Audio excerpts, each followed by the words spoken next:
बच्चों, कैसे हो? तो आज अपन भौतिकी विज्ञान का एक बहुत ही अच्छा और इजी चैप्टर शुरू करने वाले हैं।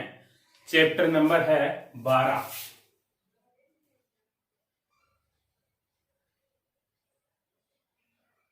चैप्टर 12। चैप्टर का नाम है प्रकाश की प्रकृति। प्रकाश की प्रकृति, नेचर ऑफ लाइट, यह है अपना चैप्टर। तो देखो, प्रकाश की प्रकृति को बताने के लिए, प्रकाश की प्रकृति का मतलब होता है कि प्रकाश रियल में क्या है। यह सूर्य से जो अपने पास में प्रकाश आ रहा है, यह प्रकाश रियल में क्या है, और यह सूर्य से अपन तक जो आ रहा है वह किस तरह से आ रहा है। तो इसी को अपने प्रकाश की प्रकृति कहते हैं। इसकी क्या क्या घटनाएं हो सकती है वो सारा इसमें अपन पढ़ेंगे। तो प्रकाश की प्रकृति का मतलब है कि आज अपन ये पढ़ेंगे कि प्रकाश क्या है और वह किस तरह से गमन करता है। तो प्रकाश की प्रकृति को समझाने के लिए अलग अलग बहुत वैज्ञानिकों ने इसके ऊपर प्रयोग किया और उन्होंने बहुत सारी अवधारणाएं या फिर अपन कहें कि सिद्धांत दिए। अलग अलग वैज्ञानिकों ने प्रयोग किए और उसके फलस्वरूप अलग अलग अवधारणाएं या सिद्धांत दिए, जिनमें से कुछ प्रमुख जो हैं वह निम्न प्रकार है। अपन मोस्ट पढ़ेंगे। पहला जो सिद्धांत है वो है न्यूटन का कणिका सिद्धांत। न्यूटन का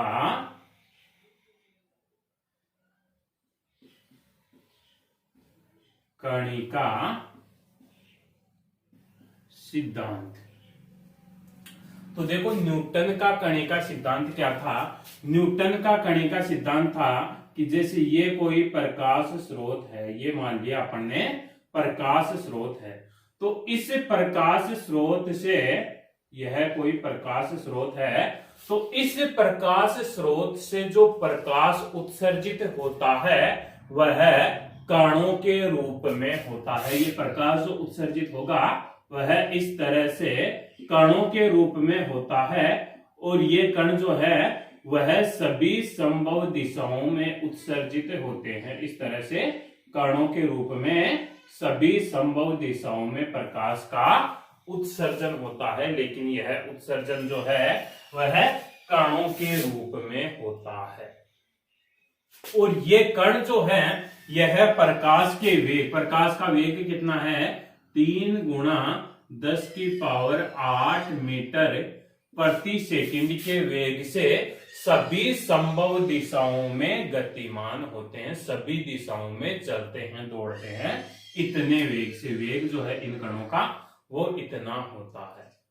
दूसरी बात, ये कण जो हैं अलग अलग रंग के, प्रकाश के लिए जो कण उत्सर्जित होंगे वह अलग अलग रंग के होंगे, और अलग अलग रंग के कणों का आकार जो है वह भी अलग होगा।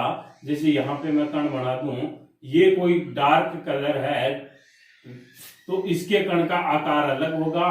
अगर यह अलग रंग है तो इसका आकार जो है वो अलग होगा। तो अलग अलग रंगों के प्रकाश से उत्सर्जित कणों का आकार जो है वह अलग अलग होता है। इस आधार पर न्यूटन का जो ये कणिका सिद्धांत है, इस आधार पे प्रकाश की जो घटनाएं हैं, कौन कौन सी घटना, एक तो परावर्तन और दूसरी अपवर्तन,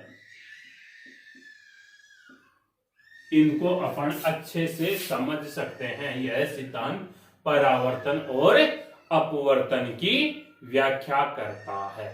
तो यह हुआ अपना न्यूटन का कणिका सिद्धांत। ठीक है। फिर इसके बाद में दूसरा जो सिद्धांत आया वो आया हाइगेन्स का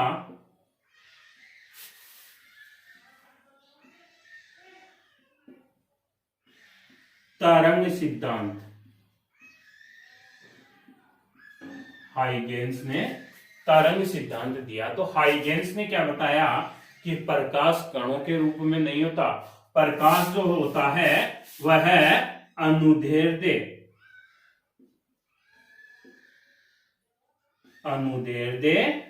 यांत्रिकी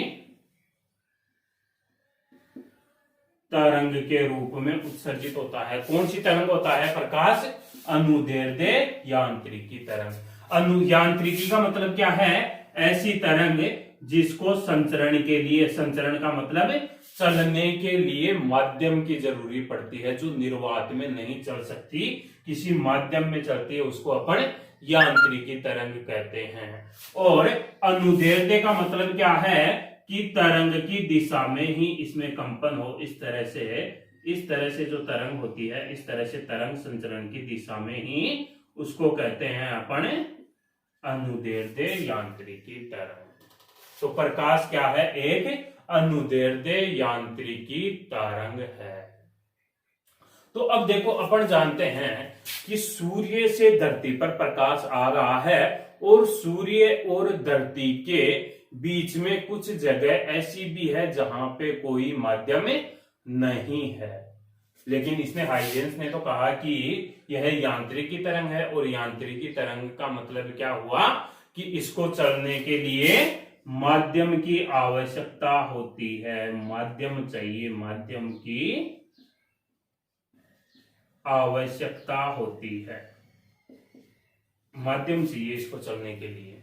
लेकिन अपन जानते हैं सूर्य से जो प्रकाश आ रहा है तो वहां कहीं पर निर्वात भी है, ऐसी जगह है जहां पे कोई माध्यम नहीं है, फिर भी प्रकाश चल रहा है। तो इसको समझाने के लिए हाइगेंस ने क्या कहा कि एक सर्वव्यापी माध्यम ईथर की कल्पना की। उसने बताया कि एक ऐसा माध्यम है जिसका नाम उसने ईथर दिया, वह हर जगह मौजूद होता है, सर्वव्यापी माध्यम ईथर की कल्पना की कि ईथर जो है वह सब जगह मौजूद है, उसने ऐसा कहा। ठीक, तो इस सिद्धांत से जो है अपन हाइजेंस का जो तरंग सिद्धांत है, इस तरंग सिद्धांत से अपन परावर्तन, अपवर्तन, व्यतिकरण और विवर्तन, इनको तो अपन अच्छे से समझ सकते हैं, इनको अपन अच्छे से समझ सकते हैं।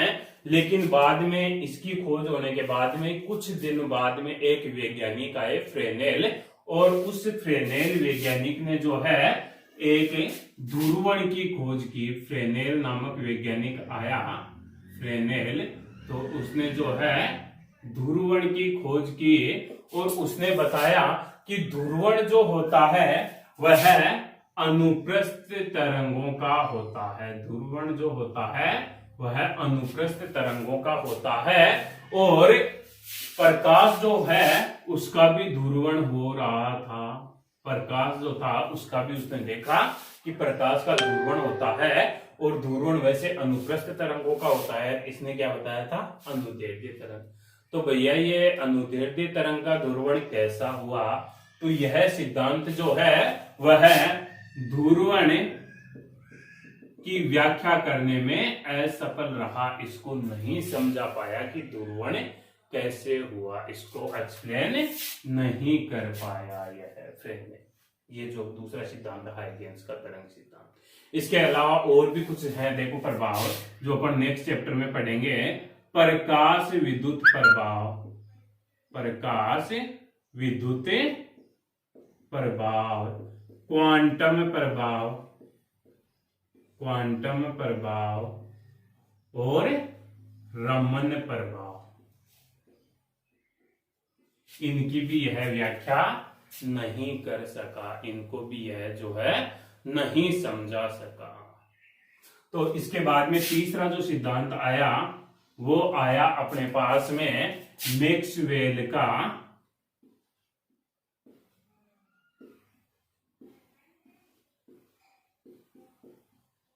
विद्युत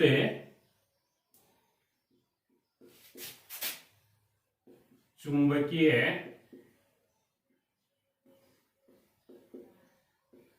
तरंग सिद्धांत। मैक्सवेल ने कहा कि प्रकाश जो है वह विद्युत चुंबकीय तरंग है। प्रकाश विद्युत चुंबकीय तरंग है, तो विद्युत चुंबकीय तरंग जो होती है उनको चलने के लिए, मतलब संचरित होने के लिए माध्यम की आवश्यकता नहीं होती। तो माध्यम की आवश्यकता नहीं हुई। और विद्युत चुंबकीय तरंग जो है उनका ध्रुवण भी हो सकता है। इसलिए यह जो मैक्सवेल का जो सिद्धांत था, यह मैक्सवेल के सिद्धांत से अपने परावर्तन, अपवर्तन, व्यतिकरण, विवर्तन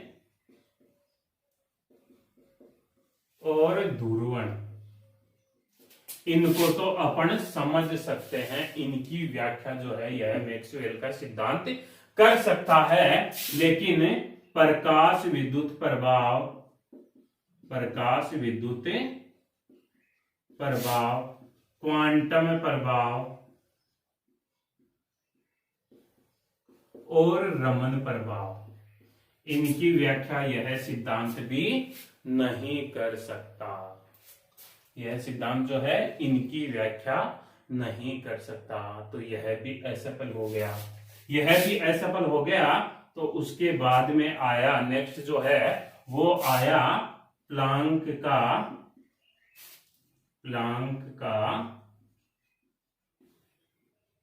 क्वांटम सिद्धांत।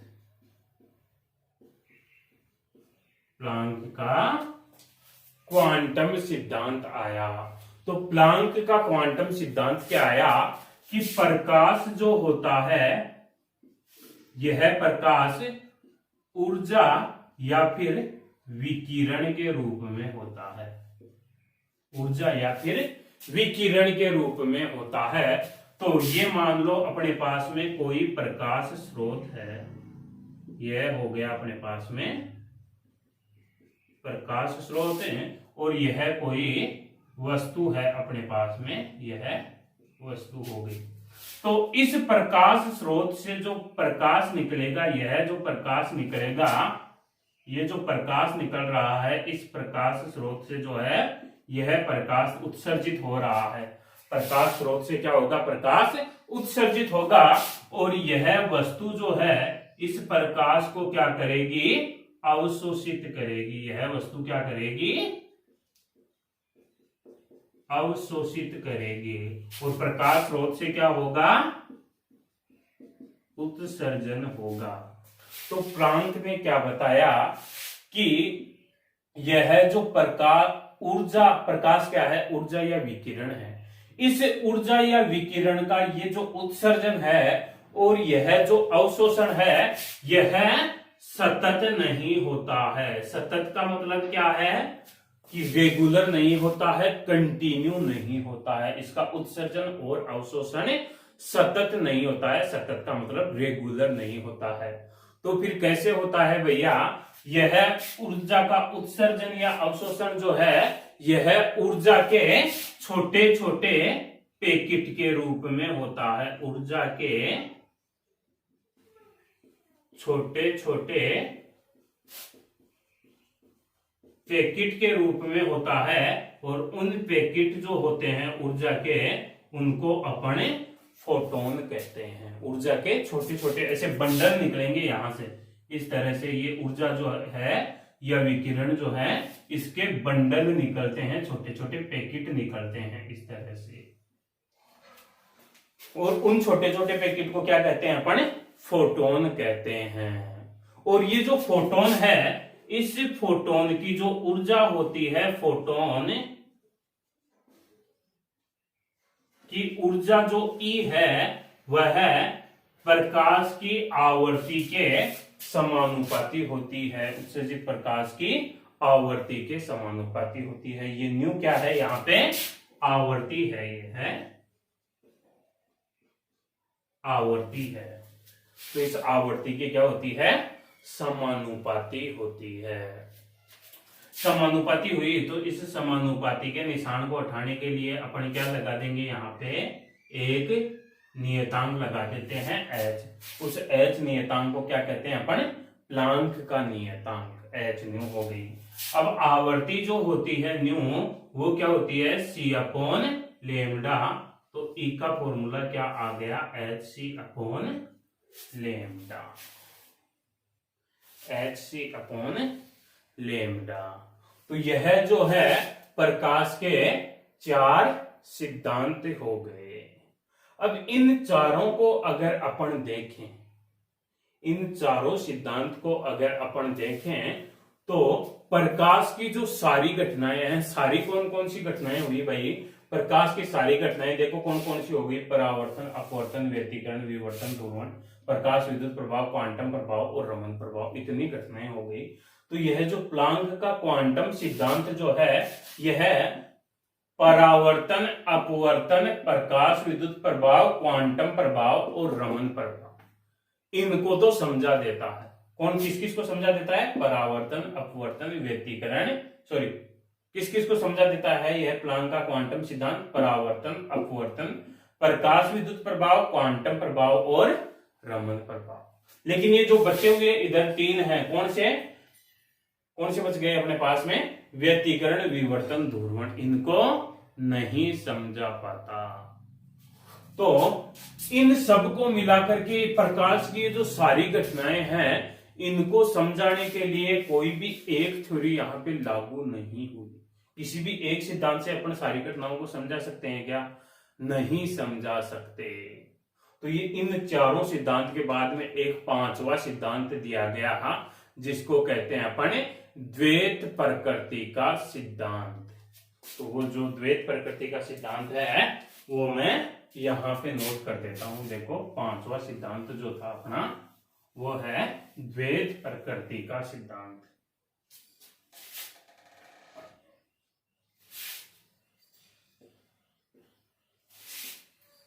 प्रकाश की द्वैत प्रकृति का सिद्धांत। तो प्रकाश की द्वैत प्रकृति का सिद्धांत क्या है, मतलब प्रकाश की सभी घटनाओं को समझाने के लिए प्रकाश की द्वैत प्रकृति मानी गई। द्वैत प्रकृति कैसे मानी गई कि यह जो प्रकाश जो होता है, यह प्रकाश तरंग के रूप में भी होता है, एक तो तरंग के रूप में होता है और दूसरा क्वांटम के रूप में होता है, या फोटोन भी बोल सकते हैं अपन, क्वांटम या फोटोन के रूप में होता है, तरंग और क्वांटम के रूप में होता है। देखो तरंग और क्वांटम के रूप में कैसे, इस थर्ड जो है यह तरंग सिद्धांत है और फोर्थ जो है वो है क्वांटम सिद्धांत। तो इन दोनों को मिला दें तो देखो सारी चीजें एक्सप्लेन हो जाएगी, सारे प्रभाव जो हैं वो समझ जाएंगे, क्योंकि यह नीचे वाला परावर्तन, अपवर्तन, प्रकाश विद्युत प्रभाव, क्वांटम और रमन प्रभाव को समझाता है और यह जो है इनको समझाता है। तो इन दोनों को मिला दे तो सारे प्रभाव समझ में आ जाएंगे ना। तो यह प्रकाश की द्वैत प्रकृति का सिद्धांत हुआ कि प्रकाश जो है उसकी द्वैत प्रकृति होती है, तरंग प्रकृति भी होती है और क्वांटम प्रकृति भी होती है, और इस आधार पे प्रकाश की सभी घटनाएं कौन सी हो गई, परावर्तन, अपवर्तन, व्यतिकरण,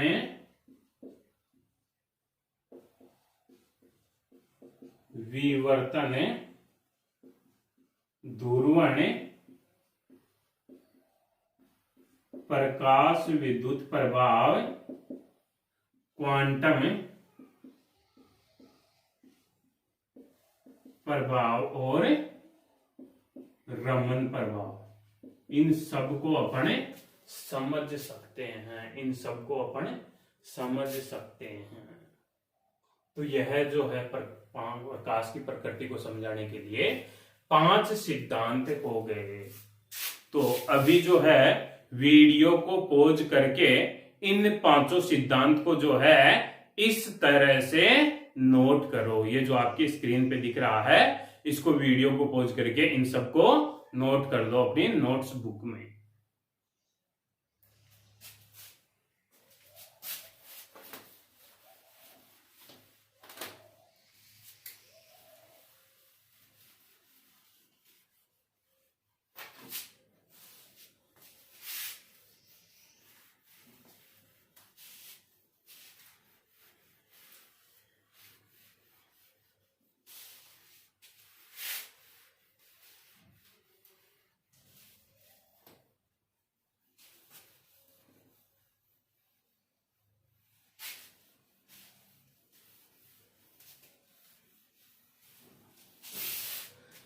हाँ, तो नेक्स्ट देखो, नोट कर लिया हो तो आपने। नेक्स्ट देखो, नेक्स्ट जो है वो है तरंगागर।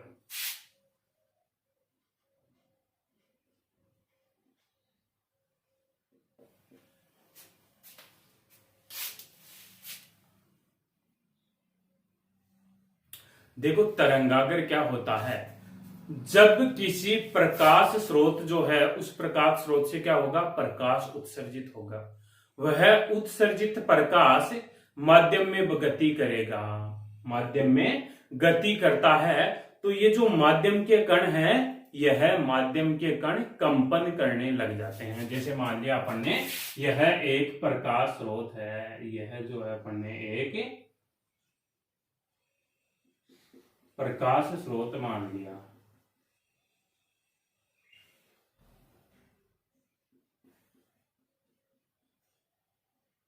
यह क्या मान लिया, यह है एक अपन ने प्रकाश स्रोत मान लिया, प्रकाश स्रोत मान लिया। तो इस प्रकाश स्रोत से जो ये प्रकाश उत्सर्जित होगा, तो यह ये जो इसके चारों ओर माध्यम है, कौन सा माध्यम है भाई, अपन ने एक सर्वव्यापी माध्यम माना था, सर्वव्यापी माध्यम ईथर है। इसके चारों ओर कौन सा माध्यम है, सर्वव्यापी माध्यम ईथर है। तो यह जो माध्यम के कण जो हैं, ये माध्यम के कण इस तरह से कंपन करने लग जाते हैं। ये माध्यम के जो चारों तरफ ये जो कण है, वह इस तरह से कंपन करने लग जाएंगे जब ये प्रकाश स्रोत से उत्सर्जित प्रकाश माध्यम में संचरित होता है, माध्यम में चलता है, तो माध्यम के कण कंपन करने लग जाते हैं। तो इस माध्यम में ऐसा कोई तल या पृष्ठ, अपन ने ऐसा एक तल मान लिया, ये पृष्ठ मान लिया इस माध्यम में, कि इस पे ये जो कण कंपन कर रहे हैं, ये कंपन करने वाले कण जो हैं वो सारे कण समान कला में हैं। सभी कण जो है वह एक ही कला में है। एक ही कला का मतलब क्या हुआ कि इस लाइन पे अपन ने क्या मान लिया कि सारे कण जो हैं वो एक जैसे ही कंपन कर रहे हैं। तो ये जो पृष्ठ बना है, इसी पृष्ठ को कहेंगे अपन तरंगागर। इसी पृष्ठ को क्या कहेंगे अपन, तरंगागर कहेंगे। तो तरंगागर की परिभाषा जो है, तरंगागर की परिभाषा वो क्या हो गई, तरंगागर की परिभाषा हो गई कि जब किसी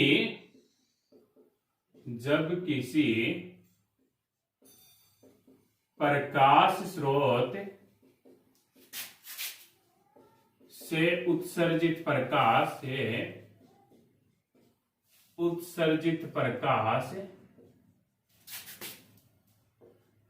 सर्वव्यापी माध्यम में, कौन सा, ईथर में संचरित होता है, तो माध्यम के कण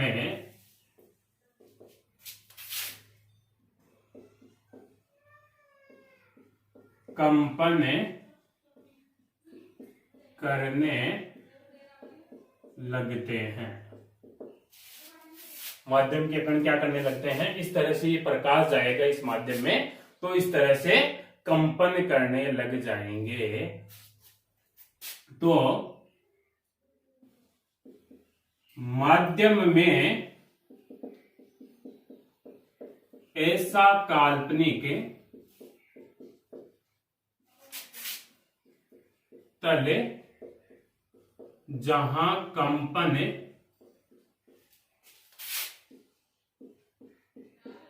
करने वाले सभी कण समान कला में हो, तरंगागर कहलाता है।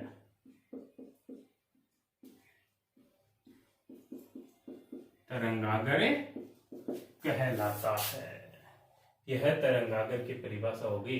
तो अपन ने तरंगागर की परिभाषा क्या बताई कि एक प्रकाश स्रोत है, उस प्रकाश स्रोत से जब प्रकाश उत्सर्जित हुआ तो यह इस चारों तरफ सर्वव्यापी माध्यम जो ईथर है इसमें गया, माध्यम ईथर में संचरित होता है। तो माध्यम की ये जो कण है यह कण कंपन करने लग जाते हैं। तो इसी माध्यम में अपन ने एक ऐसा पृष्ठ मान लिया, ऐसा पृष्ठ देखा, ऐसा तल देखा जहां पे जितने भी कण कंपन कर रहे हैं वो सारे समान कला में, समान कला का मतलब है सारे एक जैसे ही कंपन कर रहे हैं। यहाँ पे देखो सारे एक जैसे ही कब कंपन करेंगे, जैसे यह बिंदु प्रकाश स्रोत है, एक बल्ब है तो बिंदु प्रकाश स्रोत है, तो यहां से अगर ये दूरी और ये दूरी समान होगी, मतलब इस तरह से मैं एक गोला बना दूं, इस तरह से गोला बना दूं, तो इस गोले में देखो ये प्रकाश जो है यहां से लेके इतनी दूर गया तो यहाँ पे ऐसे कंपन कर रहा है, तो इसने भी इतनी ही दूरी तय की है तो यह भी ऐसे ही कंपन करेगा। और अगर यह कण जो है यहाँ पे इतनी दूर जाने पे ऐसे कंपन कर रहा है तो यह भी ऐसे ही कंपन करेगा। तो इन सब से समान दूरी पे जाएंगे तो समान जैसे कंपन करेंगे, एक जैसे कंपन करेंगे, तो इन सबको मिलाने वाला जो तल है वो क्या हो गया, उसी तल को अपन क्या कहते हैं, तरंगागर कहते हैं। तो ये जो है अपन ने तरंगागर की परिभाषा पढ़ी। ठीक है, अब आगे देखिए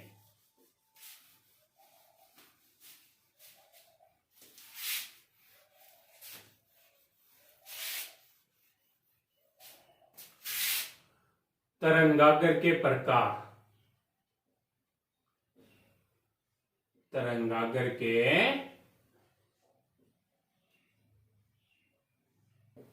प्रकार, पहला देखिए, पहला जो तरंगागर होता है वो होता है गोलीय तरंगागर।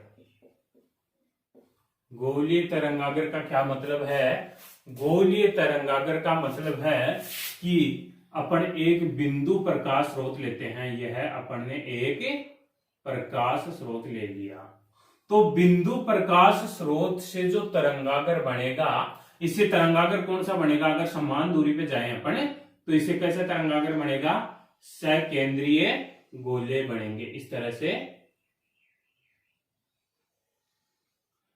बनेगा। यहां पे देखो, यहां पे जो कण है उसकी समान दूरी है यहाँ पे और यहाँ पे, और यहाँ पे बात करें अपन, यहाँ पे उस कण की समान दूरी है। तो इस तरह से जो है यहाँ पे गोलीय तरंगागर बनेगा। यह जो है अपन ने प्रकाश स्रोत मान लिया, ये लो, इससे अपन प्रकाश उत्सर्जित कर रहे हैं, देखो इस तरह से दिखा दिया अपन ने प्रकाश को। इस लाइनों को अपन मिटा देते हैं, यह केवल समझाने के लिए बनाई थी आपको। प्रकाश स्रोत जो है अपन ने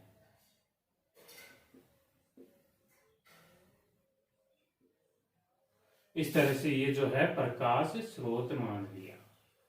तो यहां पे ये जो है ये क्या है, प्रकाश स्रोत, और ये जो है यह क्या बन जाएंगे, तरंगागर बन जाएंगे। ये सकेंद्रीय गोले जो बने हैं ये क्या हो जाएंगे, गोलीय तरंगागर हो जाएंगे। दूसरा जो होता है वह होता है बेलनाकार तरंगागर।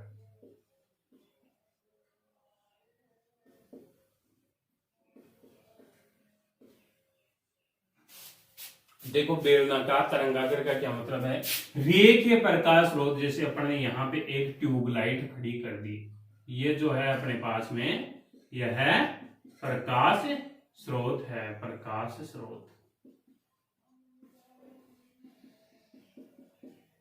इसको बाद में लिख देंगे। तो इस रेखीय प्रकाश स्रोत से जो तरंगागर बनेगा वह बेलनाकार तरंगागर बनेगा। इससे समान दूरी पे जाए अपन तो क्या बनेगा, इससे समान दूरी पे जाने पे एक इस तरह से जो है बेलन बनेगा, इस तरह से एक बेलन बनेगा, बेलनाकार तरंगागर कह देंगे इसको। तो इसमें अगर अपन कंपन दिखाएं प्रकाश के तो देखो इस तरह से दिखा सकते हैं, इस तरह से।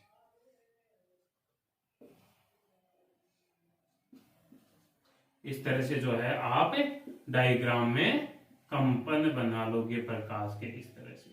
यह तरंगागर कौन सा हो गया? बेलनाकार तरंगागर हो गया। तीसरा जो तरंगागर होता है अपना, वो होता है समतल तरंगागर। कौन सा तरंगागर है? समतल तरंगागर। देखो, ये जो बिंदु स्रोत और रेखीय स्रोत है, इनसे अत्यधिक दूरी पर, बहुत ज्यादा दूरी पर चला जाए, जैसे अपन सूरज से बहुत ज्यादा दूरी पे आ गए, तो बहुत ज्यादा दूरी पर जो बनने वाले हैं बिंदु स्रोत से कौन सा बनेगा? गोलीय तरंगागर, और रेखीय स्रोत से बेलनाकार तरंगागर। इनसे बनने वाले गोलीय और बेलनाकार तरंगागर का छोटा सा जो भाग होगा, अगर इसका अपन छोटा सा भाग देखें, देखो इतना सा भाग देखें, तो यह तो आपको एक समतल लग रहा है ना। देखो ऐसे कहीं से भी देख लो, इतना सा भाग देखें तो यह एक सीधा समतल सा हो गया। गोले का अगर छोटा सा पार्ट देखें तो वह समतल हो जाएगा। इसका भी आप छोटा सा पार्ट देखोगे तो यह समतल हो गया। तो ये जो है अपना समतल तरंगागर होता है। समतल तरंगागर की परिभाषा क्या दे देंगे अपन कि किसी बिंदु या रेखीय स्रोत से अत्यधिक, बहुत ज्यादा दूरी पर बनने वाला गोलीय और बेलनाकार तरंगागर का छोटा सा भाग समतल तरंगागर कहलाता है। इस समतल तरंगागर में क्या होता है? इस समतल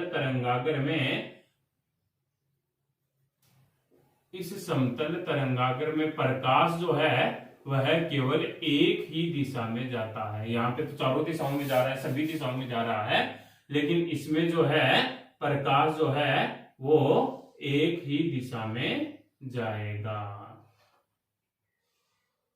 तो यह अपन ने एक तरंगागर बना दिया, दूसरा तरंगागर जो है वो इस तरह से बना देंगे। तो ये जो है यह तरंगागर हो गए, और यह क्या हो गया? प्रकाश हो गया। इसमें प्रकाश जो है वो केवल एक ही दिशा में जाएगा समतल तरंगागर में। तो ये जो है आप तरंगागर की परिभाषा और तरंगागर के प्रकार जो हैं वो वीडियो को पॉज करके फटाफट नोट कर लो।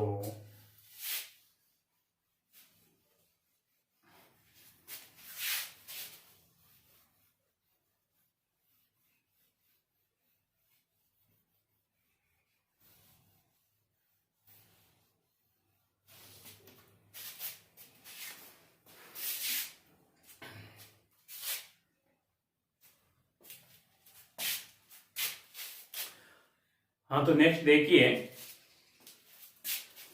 नेक्स्ट जो है वो है अपना हाइगेन्स का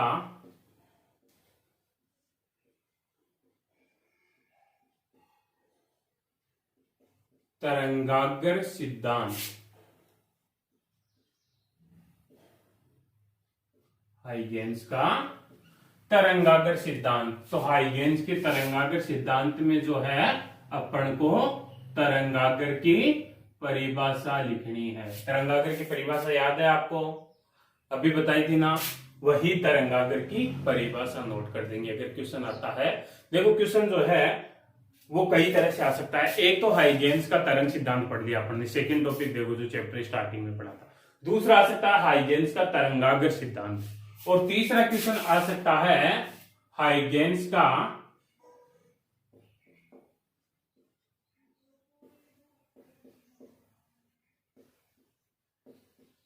द्वितीय के तरंगिकाओं का सिद्धांत। देखो हाइगेन्स का द्वितीय तरंगिकाओं का सिद्धांत क्या है? यह जो है अपने पास में एक प्रकाश स्रोत है। ये रहा प्रकाश स्रोत। क्या है ये? प्रकाश स्रोत है। कैसा है? बिंदु प्रकाश स्रोत है, एक बल्ब मान लिया। ठीक है, प्रकाश स्रोत क्या हो गया? एक बल्ब हो गया। तो इस बिंदु स्रोत से कैसे तरंगागर निकलेंगे? गोलीय तरंगागर। तो ये जो है अपन ने यहाँ पे एक इस तरह से गोला बना दिया, इस तरह से तरंगागर निकलेंगे, गोलीय तरंगागर। इस प्रकाश स्रोत को दिखाना चाहें अपन तो इस तरह से सभी संभव दिशाओं में इसके कंपन दिखा देते हैं इस तरह से। अब यहाँ पे जो प्रकाश, इस तरंगागर पे ये जो बिंदु है, यह बिंदु जो है यह भी नए प्रकाश स्रोत की भांति व्यवहार करेगा। ये जो बिंदु है यह नए प्रकाश स्रोत की भांति व्यवहार करेगा। इस तरंगागर पर स्थित प्रत्येक जो बिंदु है वह नए प्रकाश स्रोत की भांति व्यवहार करेगा। ये एक तरंगागर बन गया इसके गोलाकार रूप में, लेकिन इस पे ये जो बिंदु है यह कैसा व्यवहार करेगा, नया प्रकाश स्रोत की व्यवहार करेगा। तो इस पे बिंदुओं को अपन ने नए प्रकाश स्रोत के रूप में दिखा दिया इस तरह से। इस तरंगागर को क्या कहेंगे अपन, प्राथमिक तरंगागर कहेंगे। अब यह नए प्रकाश स्रोत की भांति व्यवहार कर रहा है तो इससे भी क्या निकलेगी, तरंगे निकलेंगी। इससे क्या निकलेगी, तरंगे निकलेगी, और उन तरंगों से क्या बनेगा, तरंगागर बनेगा। तो इससे जो है तरंगे निकलेगी और इसके चारों तरफ जो है इस पॉइंट के अबाउट बात करूं मैं, जैसे इसके अबाउट, तो इसके चारों तरफ जो है वह एक तरंगागर बनेगा इस तरह से। यहां पे भी क्या बन जाएगा, एक तरंगागर बन गया। तो इसमें ये जो तरंगागर बना है ये प्रकाश स्रोत है, इस पर ये तो पहला प्रकाश स्रोत है, और ये क्या हो गया, दूसरा प्रकाश स्रोत हो गया। तरंगागर का प्रत्येक बिंदु नए प्रकाश स्रोत की भांति व्यवहार करता है। नए प्रकाश स्रोत की भांति व्यवहार करेगा तो इससे तरंगे निकलेंगी। उन तरंगों को क्या कहेंगे अपन, द्वितीयक तरंगे कहेंगे, द्वितीयक